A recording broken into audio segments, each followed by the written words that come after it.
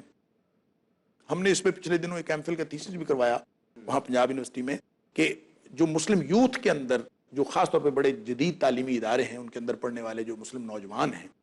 ان نوجوانوں کے اندر یہ ٹرینڈز کیوں آ رہے ہیں اور یہ اتنا زیادہ بڑھتا ہوا رجحان ہے ایتھیزم کا یا الحاد کا کہ یوں سمجھ لیجئے کہ یہ تو فیشن بن گیا ہے کہ I am an ex Muslim, کہ میں سابق مسلمان ہوں. اس کو نام غالباً دیتے ہیں ریسرچ کا، اور کہ ہم ریسرچ کے نام پر کریں، وہ کسی بھی چیز کے نام پر کریں، لیکن یہ فیشن سا بن گیا ہے الحاد کرنا، اور ان کو یہ معلوم نہیں ہے کہ یہ کتنا خطرناک کام ہے جو وہ کرنے جا رہے ہیں، اور یہ اسلام کے بالکل مد مقابل وہ جو اندھیرے ہیں اس میں جا پڑنا ہے. اب یہ ہر شخص کی اپنی چوائس ہے کہ اس میں پڑ جائے یا اس سے بچ جائے. ہم نے تو یہ جو سیریز بھی شروع کی ہے اسی فکر کے تحت کی ہے، اللہ تعالی ہماری طرف سے قبول فرمائے اور ہم اس کو اپنے ناظرین تک اس طرح سے پہنچانے میں کامیاب ہو جائیں کہ جو اصل میں ہمارا مقصد ہے کہ الحاد کی ساری صورتیں، اور خاص طور پر جو الحاد کا معروف مفہوم آج کے دور میں ہے کہ اللہ تعالیٰ موجود نہیں ہے، بنیادی حقائق کا انکار کر دینا، غیبیات کا انکار کر دینا، اصل میں نا جعفر صاحب ایمانیات کا تعلق ہے. ایمان نام ہے ساری چیزوں کو بغیر دیکھے مان لینا. بغیر دیکھے ماننے سے آج کا ہمارا جدید ذہن جو ہے وہ سب سے بڑی رکاوٹ ہے. لہٰذا یوں سمجھ لیجئے وہ ایمانیات سے رکاوٹ ہے. ایمانیات میں رکاوٹ بنتی ہے، فکری ٹیڑھ آتی ہے، فکری کجی آتی ہے. جب فکری ٹیڑھ اور فکری کجی آتی ہے تو انسان الحاد کا شکار ہو جاتا ہے. یہ پورا ایک سسٹم ہے انسان کی جو سوچ سے لے کر عمل تک کا، اور اس پورے سسٹم کا نام الحاد ہے. ماشاء اللہ. ناظرین، آپ نے دیکھا آج کے اس پروگرام میں یہ کتنا سینسٹیو ایک ٹاپک ہے، کتنا حساس ٹاپک ہے. کتنے سارے معاملات ایسے ہیں جو ہم روزمرہ کی اپنی زندگی میں اور اپنے معاملات میں ان کے جو ہے عامل ہوتے ہیں، ہم سے وہ سرزد ہوتے ہیں، ہم وہ کرتے ہیں، یا اس قسم کے ذہن یا سوچ جیسے لوگوں سے بھی کافی ہم ملتے ہیں. آج کے پروگرام میں ہم نے الحاد کی تعریف اور الحاد کا معنی، اس کا لغوی معنی اور اصطلاحی معنی جانا. انشاءاللہ اس کو ہم آگے لے کے چلیں گے. تب تک کے لیے اجازت. السلام علیکم ورحمۃ اللہ وبرکاتہ.